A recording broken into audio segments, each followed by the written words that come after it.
Hello. In today's lab, we will test Newton's second law of motion.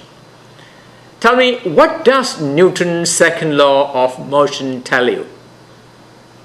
Well, Newton's second law of motion deals with the net force acting on an object. What does the net force equal to? F net equal to ma. Is that right? That is Newton's second law of motion. In order to test that, let's have a look at the experimental arrangement I have organized for you. We will apply a net force on a trolley. Now, here I have a trolley.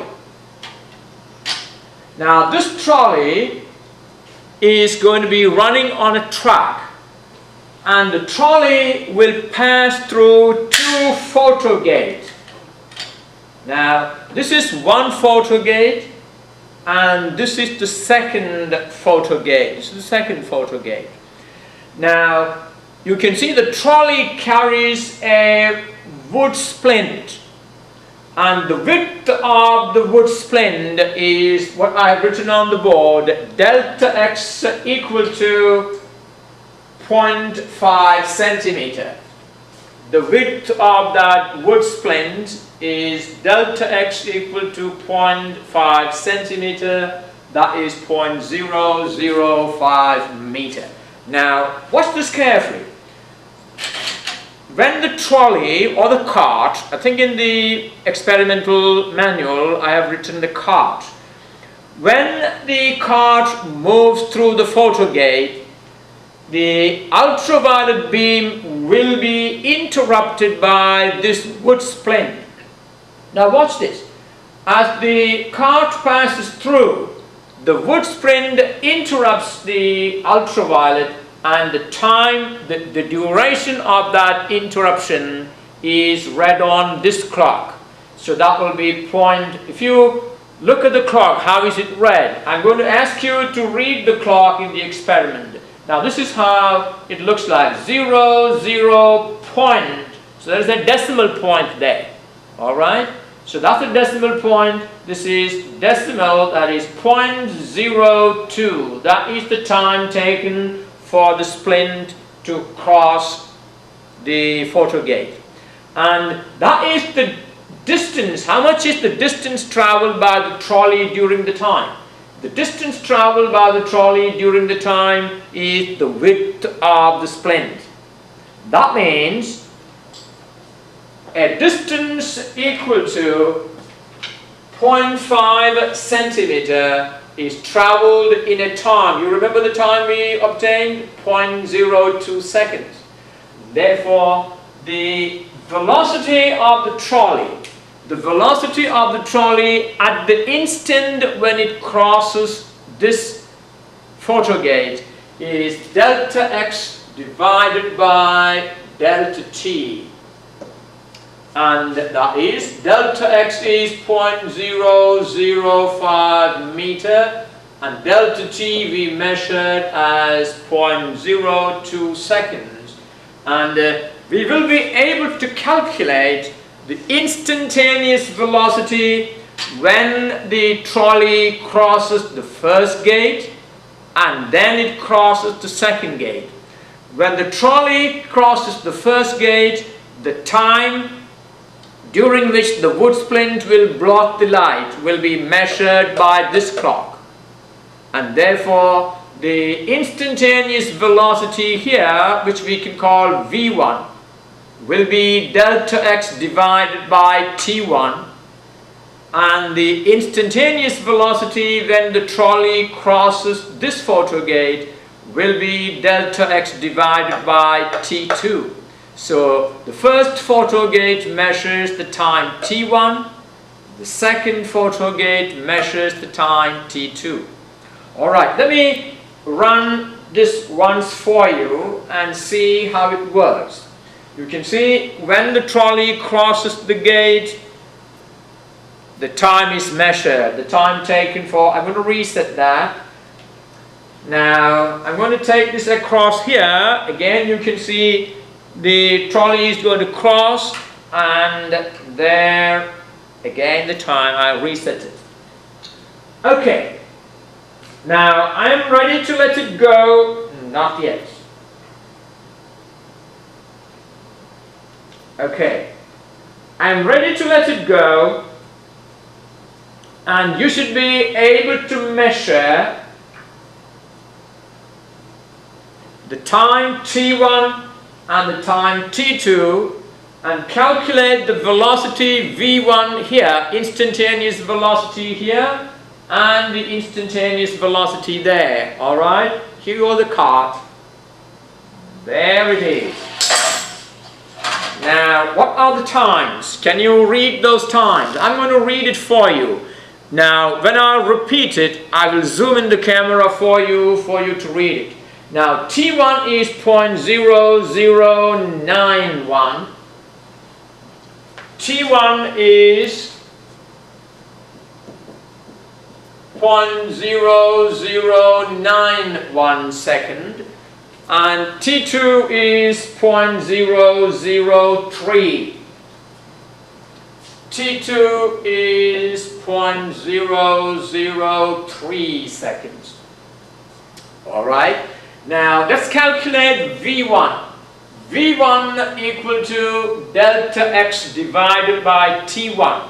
And our delta x is 0.005. So that will be 0.005 meter divided by 0.0091 second, and that's equal to, can you calculate that for me?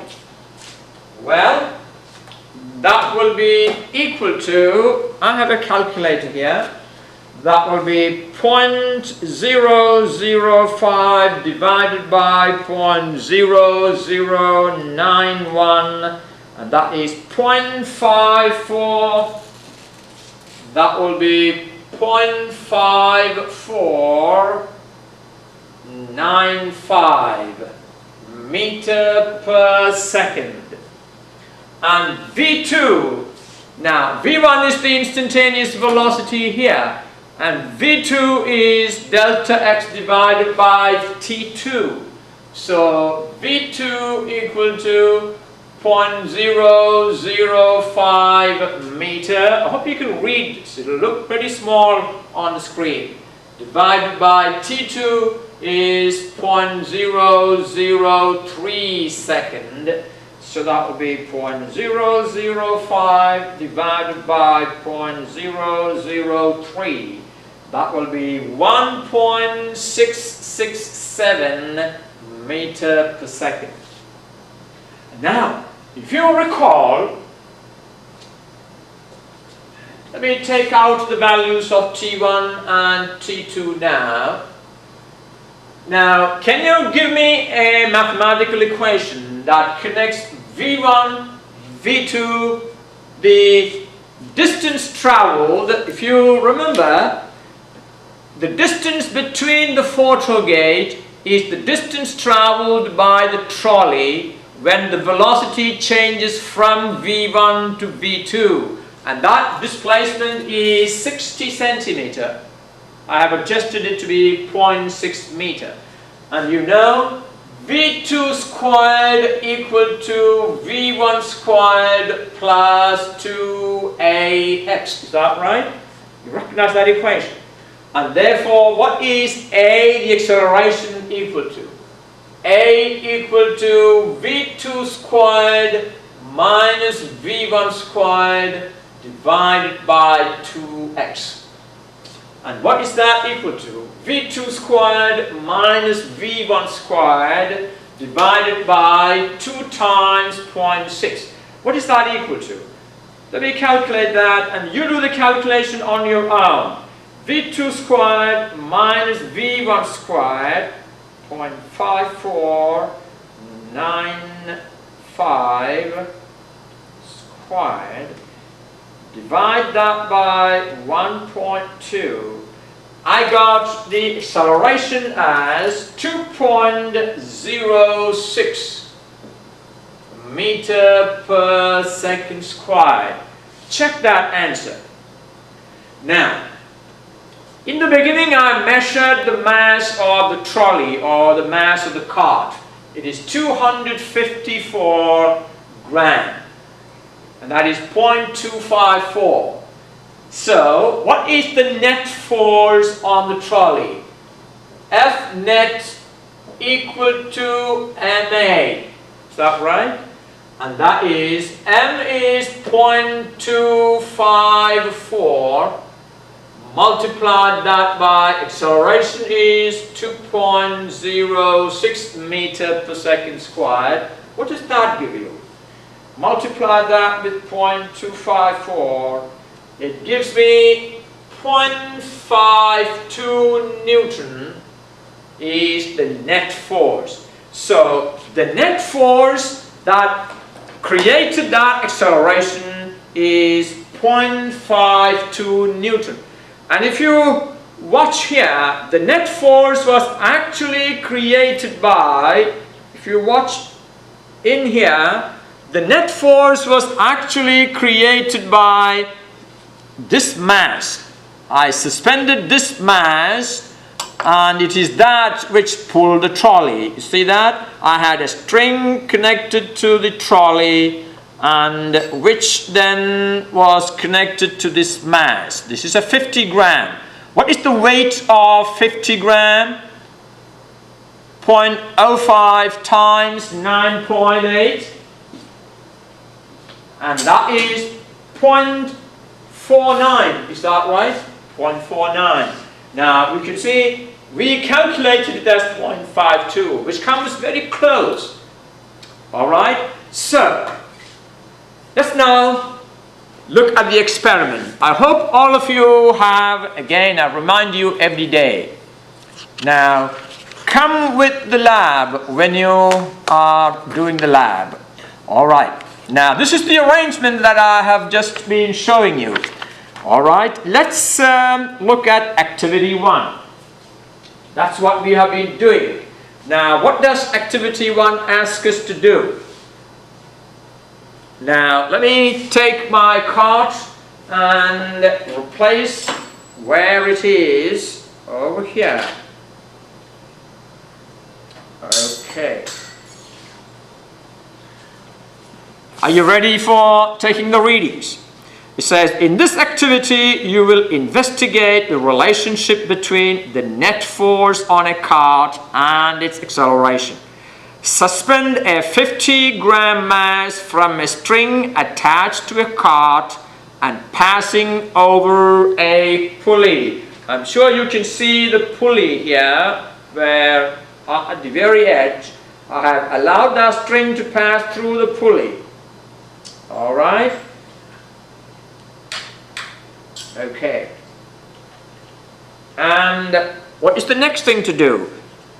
Measure the width delta x of the wood splint. Well, I have measured it and given it to you. Delta x is 0.5 centimeter. That is 0.005 meter.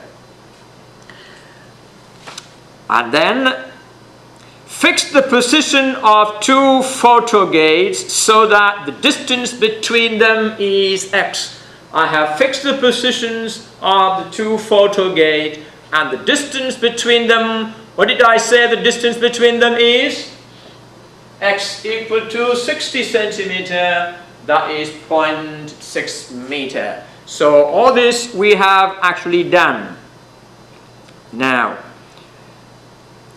pull the cart so that the mass is at its highest position. So, I'm going to pull the cart to the... Alright, I'm pulling the cart so that the mass is now... The mass is now at the very edge. And now we are ready to do the experiment. What does it say? Alright. Now leave the cart so that it moves through the two gates. Record delta T1 measured by this clock, and delta T2 measured by the second clock. Well, I need to reset the clock. Alright, reset it. Make sure that it's working. Okay. I'm going to run it. Now, you measure the time. I'm going to let the cart go. Well, give me a second. Okay. I'm going to let the cart go and measure the time. But my little cart fell off. Okay, I'm going to zoom in for you so that you can measure the time. Measure the times T1 and T2. I'm going to repeat this. I'm going to run it 2 more times so that you take 3 measurements of delta T1 and 3 measurements of delta T2. Alright? And take the average, because the times can change. So I'm going to run it 1 more time. Now do a second trial using the mass of 50 gram. I reset the clocks and I let the cart go. Very wrong. Now that's your time T1 and that's your time T2. Okay. Alright, this is the third run. Measure T1 and T2 again. There goes. Alright, that's your delta T1, delta T2. Take the average of delta T1, the average of delta T2, and calculate V1 and V2. We will now repeat the experiment, changing the mass from 50 grams to 70 gram. I have now changed the mass to 70 gram, and this is the first run. There you are. That's your T1 and that's your T2. And I'm going to do a second run. Okay, I'm ready for the second run. Measure your T1 and T2.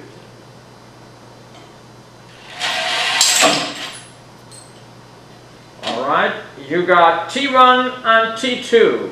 And obviously that run was not very good, and that's the reason why we take the time several times.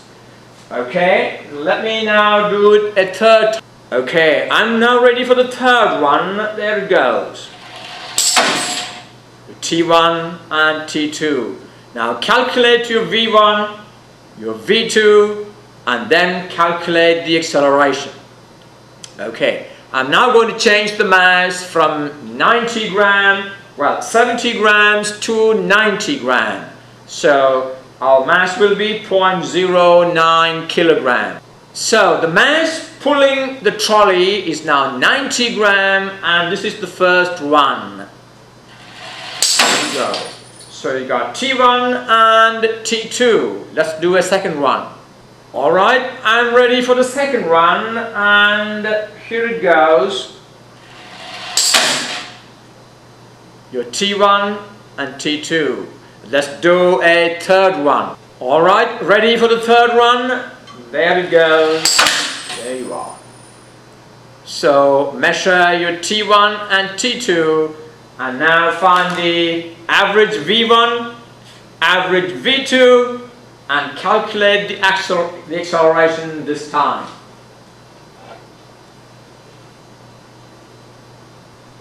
Well, I have now changed the mass to 110 gram.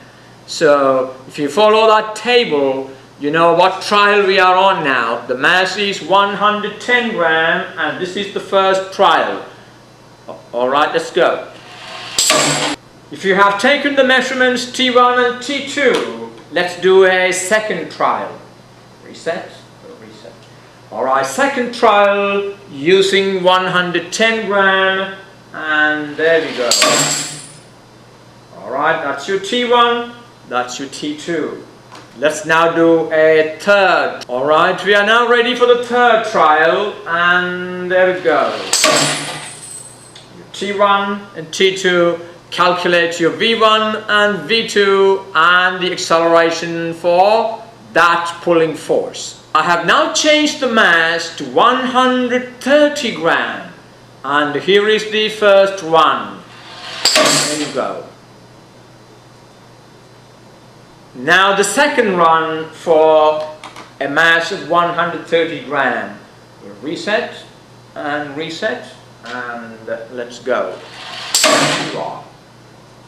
Alright, that's the second run. Okay, now the third run for 130 gram. And there we go. Alright, so you got now 3 values of T1, 3 values of T2. Calculate the average V1, average V2, and obtain the acceleration. Now the mass has been increased to 150 gram, and this is the first run for 150 gram. Alright, measure your T1 and T2. Now the second run for a mass of 150 gram, and there we go. Alright, got your T1 and T2. Okay, now we have the final run for a mass of 150 gram, and there we go. Alright, you got your T1, T2, obtain the average velocity V1, average velocity V2, and calculate the acceleration. And I'm going to do one more mass, that will be 170 gram. Well, we are ready for the first run using a mass of 170 gram, 0.17 kilogram. That's the first run. Your T1 and your T2.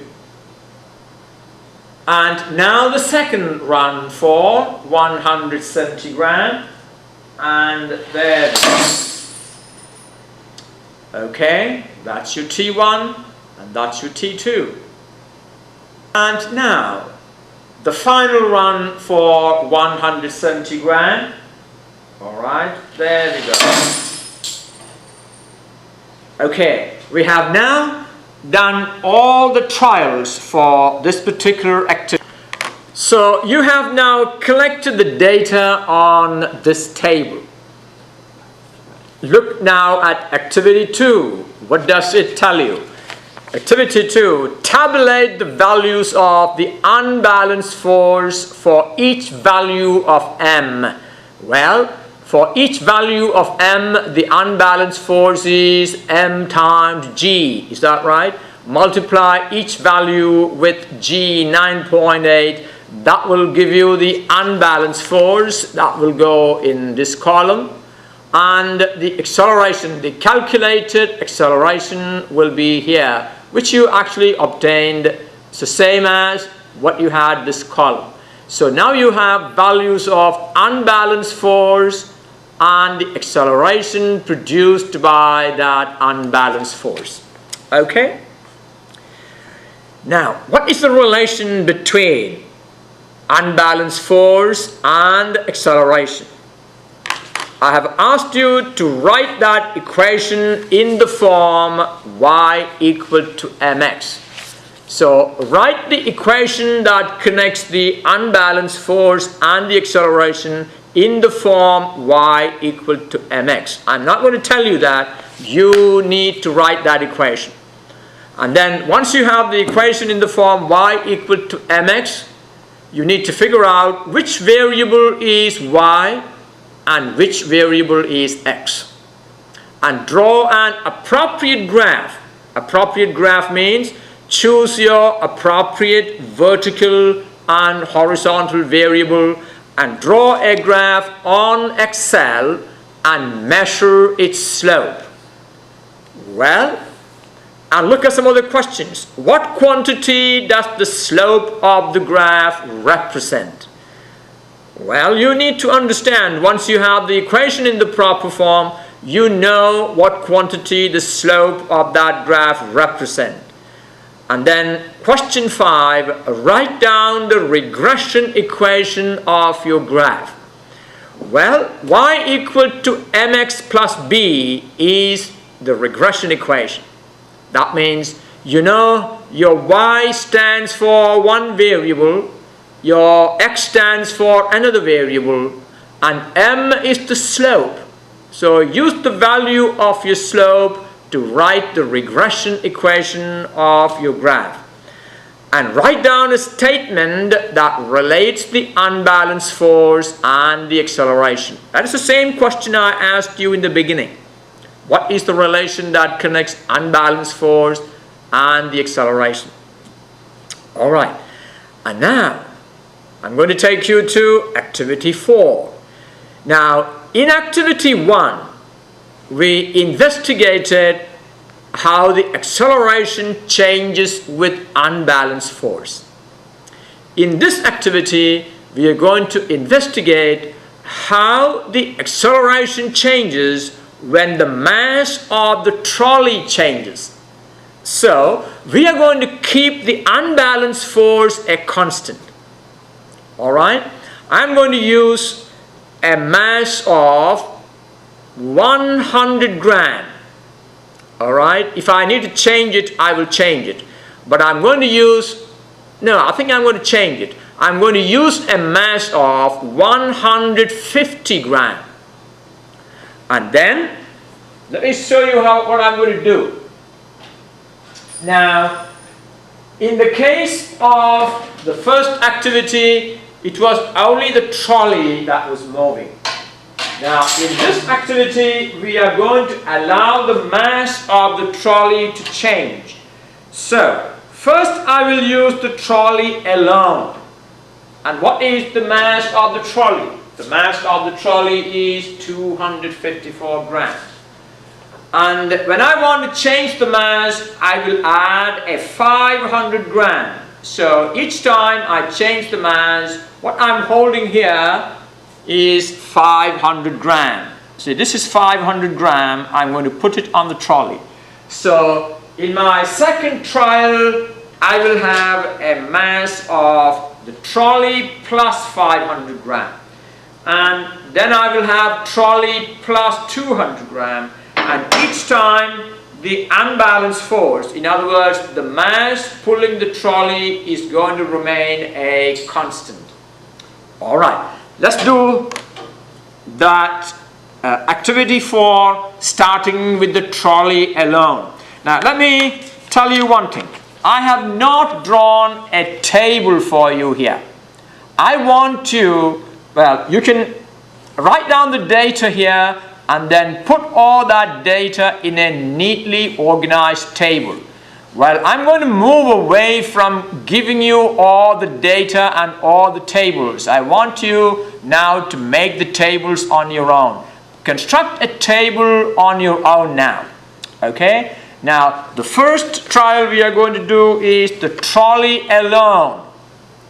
And we are going to measure 3 values of delta T1, 3 values of delta T2, and calculate the acceleration just like we did before. Alright? Alright, now we have the trolley alone, and it is going to be pulled by a mass of 150 gram, and that is going to remain a constant for all our trials. And I'm going to let it go. Alright? So measure your T1 and measure your T2. I think you need to get a little zoomed up. Is that right? I'm going to zoom in for you. I want you to disregard the first value because my masses was not up to 150. I hadn't increased it to 150. So let's do the first trial using the mass 150, and I'm going to keep that a constant. Alright, this is the first trial. Let it go. So that's your T1, that's your T2, that's the first trial. Alright, now I'm ready for the second trial with the cart alone. Alright, measure your T1 and T2. Okay, here goes the third trial with the trolley alone. Alright. Well, now I have the trolley plus 500 gram. I have loaded the trolley with the mass of 500 gram. And this is the second part, is that right? The trolley plus 500 gram. We're going to do 3 trials on it. And the pulling force is a constant. that remains 150 gram. Okay. Okay, this is the first trial for trolley plus 500 gram. There you go. Okay. With trolley plus 500 gram, let's go.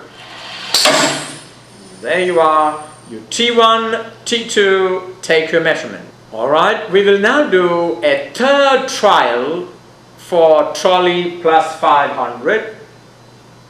And there we go. Now, you got your T1, T2. Find the average V1, average V2 and calculate the acceleration. Well, now I have put 1000 gram on the trolley. Let me show you. I have a 500 gram bar on the left and a 500 gram bar on the right. A total of 1000 grams. So this is the case of trolley plus 1000 gram. And let's do the first trial. Trolley plus 500 grams, and I have not changed the pulling force. It's going to remain a constant. Okay, first trial, there we go. Got your T1 and your T2. Okay, the second trial for trolley plus 1000 gram, and there we go. Okay. Now ready for the third trial for trolley plus 1000 gram, and here it goes. I have now put in an additional 500 gram on the trolley, so now you have the trolley plus 1500 gram. The trolley plus 1500 gram. Let me reset. And let's take the first one with trolley plus 1500 gram. And there we go. Let's now do a second trial with trolley plus 1500 gram. And here it goes.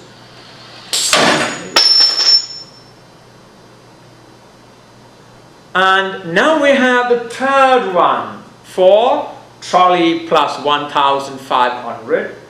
Okay, let's go. Now have a mass of 2000 gram. Now here was 2 kilogram. Trolley plus 2 kilogram. I think I have been telling you 1500 kilogram and so on, but those are all grams. Trolley plus 2 kilogram.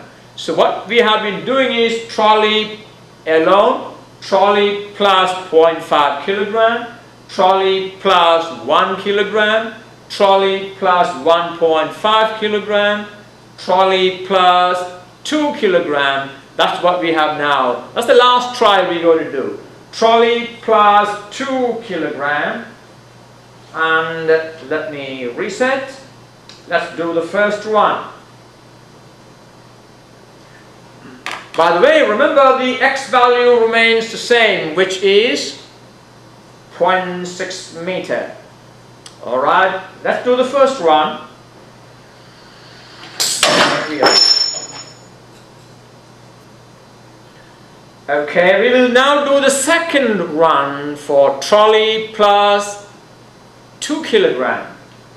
Alright, there we go.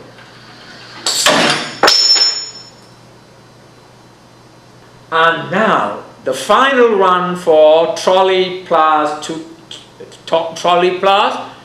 2 kilogram. There you are. Okay.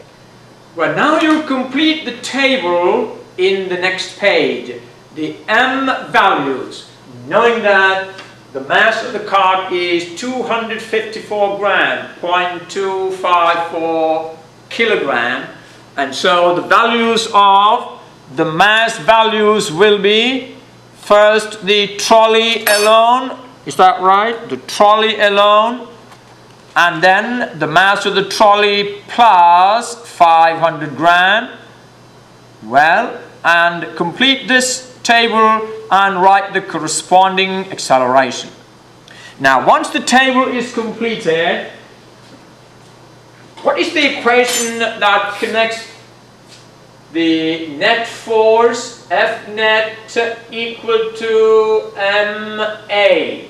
So, in this case, you notice m is a variable, a is a variable. We changed the mass and correspondingly the acceleration changed. What is the constant here? The constant here is the net force. We did not change this. And how much is the net force we used? The net force was created by that 150 gram, which is 0.15 kilogram. So that net force is 0.15 multiplied by 9.8. Now what is 0.15 multiplied by 9.8? And that is 1.47. That is the net force that we used. That remained a constant. So we had this a constant. Now tell me, how do you write this equation in the y equal to mx form? Y equal to mx. You must develop the skill of writing the equation in the form y equal to mx. Y is the dependent variable, m is the independent variable.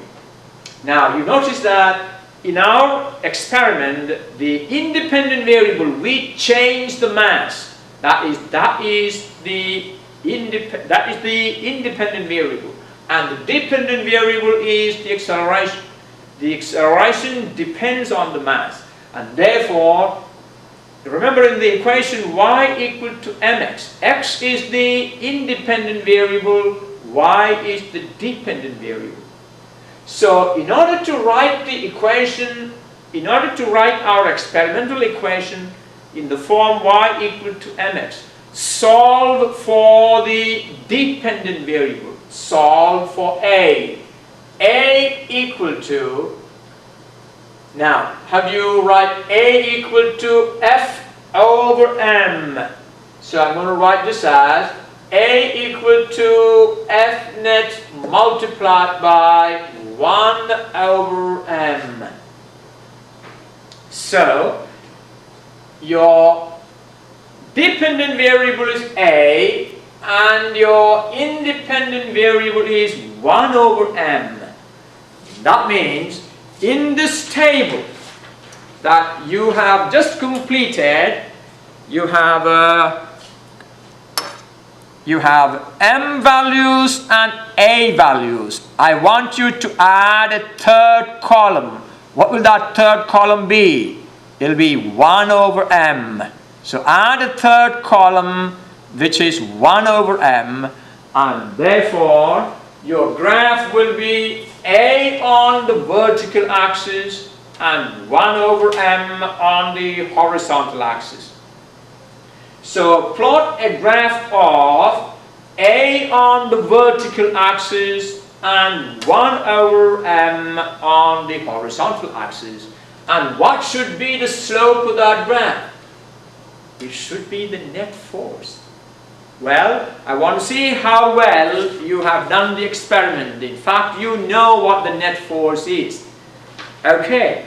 Well, once this is done, you can now complete the remaining problems and complete the lab. This is a good lab.